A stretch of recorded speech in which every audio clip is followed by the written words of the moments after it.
Hi guys, this is definitely going to be a casual and fast video. If you've been following my channel, I really enjoy doing a mix of vlog life and Webtoon making content. So for today's video, I'll be sharing 6 Webtoon coloring tricks using Clip Studio Paint that I definitely would have benefited from had I known when I first started out. So when I first started making Webtoon panels, I seriously underestimated how much coloring I'd be doing. In fact, I thought that was the easy part. But it was during my senior year in high school when I got to make a mini webtoon for my English class, and mind you, this was like several years ago, that I got to see how demanding it can be as a webtoon artist. So here are the 6 tips we'll be covering that helped me speed up my process. First, using a special layer layout. Second, base layer coloring. Third, making color palettes. Fourth, oh my god, I was like hesitating on speaking. Fourth, eye drop colors with subview. Fifth, 3 lasso tools I want to introduce to you guys. And 6, shade bonus trick. So tip number 1, use a special layer layout. The second tip is base layer coloring. So you want to have your line art ready, and as shown earlier, you will create a separate layer where you will color in your character's entire figure. I think I'll highlight it on the screen. So I like to fill in my character with a nice gray. You can fill it in however you like, but in a later section I will show how I color my base layer very fast using some lasso tools. Now, after making your base layer, you want to change the paper color to something bold, and this is just going to be temporary. This will let you see areas you accidentally did not color, as well as have some contrast when doing your flat colors. When you have no background added yet, sometimes using random colors end up looking pasty and too light when you finish, or do add your background image so a bold color will adjust your eyes.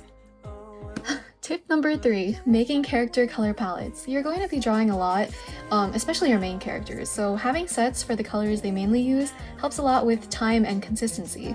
Now I'm going to, I think, add an image that more clearly shows the steps, but I'm also going to show like a quick, sped through video about how I do it. So first, you're going to click the color set icon, click toolbar icon, click create new set, label the set, and click OK to finalize. I'm gonna let some time go by. And then for inserting colors, you have to click any empty cube, have your color already selected, and then you're going to click the circled icon that I'm showing, and you are going to repeat the steps until the set is finished. Now, to transition to my next tip, which I think is the 4th tip, unless I can't count. I think it's the 4th tip. Making color palettes can get a little overwhelming, especially when you have multiple color sets.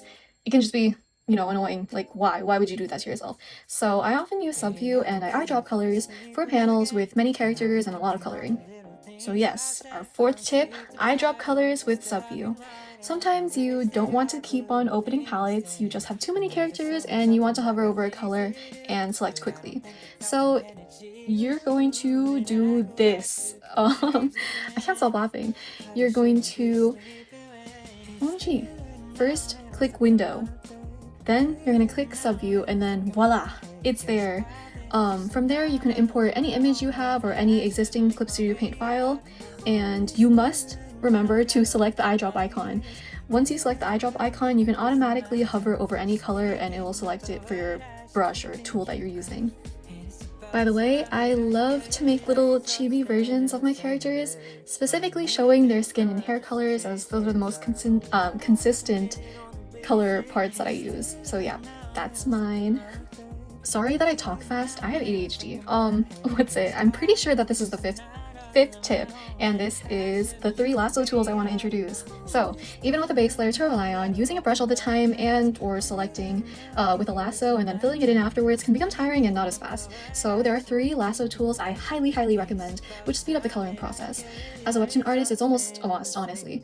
So even as a beginner on Clip Studio Paint, I saw that many artists were recommending this specific asset, so I'm going to show a picture right here.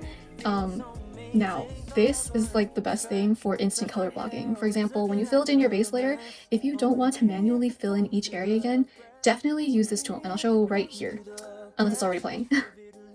Second lasso tool is the default Clip Studio Paint lasso fill tool. This is probably one of the fastest lasso tools I know, and I use the most. Like, I use this one, I think, more than brushes, which maybe I should think about. Anyway, so whatever you lasso on your screen automatically gets filled in. It's really easy. Once you lift your stylus, there, bam. The last and 3rd lasso tool is the quick lasso eraser. Now, you can use any type of eraser. you know, when you're making fixes, but honestly, this is just like helpful for precise areas, especially like immediate erasing. So you don't have to do any extra clicking. Once you select an area with it, it's gone. Ta-da! Like that. It's also good for erasing an entire layer filled with like, say, a shadow color that I'm probably showing here, so you can do a cool lighting effect. The lasso tool I feel like is really helpful when it comes to specific areas that are also still large that you want to remove. For example, like if you didn't like this shadow, you could be on the shadow layer and then just like erase that specific area without, you know, simply clicking this button, which allows you to erase everything. So that's why I prefer it, because you can just like remove certain shadow areas that you don't like. If you don't like that, that's fine too. Did I speed read this video? Yes. Did I probably pronounce things wrong? Yes. Anyway, sixth and last tip, the shade bonus trick.